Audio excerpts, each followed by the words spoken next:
tonight. How do you want to do it? I can give you a little history of the winery. We can talk about each of the wines we're going to be seeing tonight, and then maybe one-on-one, or if you guys want to have a little more talking afterwards once we've tasted some wines and get into it a little bit. I can do that. So let's talk a little bit about Hourglass. Hourglass started in '97. The original wine that we crafted was the Hourglass Estate Cabernet from Sigomina.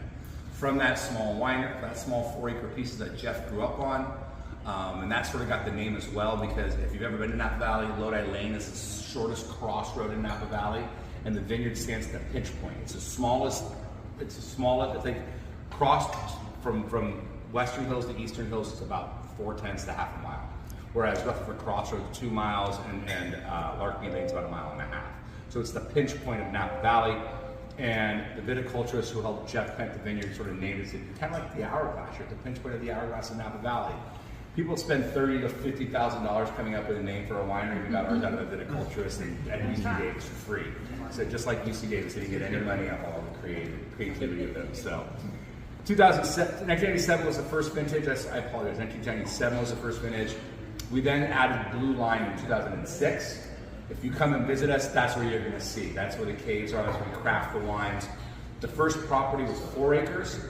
This property is all in about 22 acres of vines, about 27 if you count in the winery pad, the old house pad, and an open space. So if you've been in Napa Valley and you know it pretty well, we're literally across the street from 3 Palms. So from our vineyard, you can see the 3 Palms across the street. So very different terroir. Bob Foley, like I said earlier, was the original winemaker.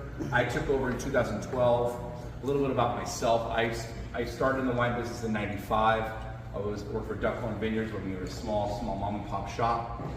From there, I moved on to Plum Jack, where I was the winemaker at Plum Jack for almost 11 years. I also founded a Cade and Odette wineries for them while I was there. Then consulted for 3 years after I left, just to get the Odette winery up and running.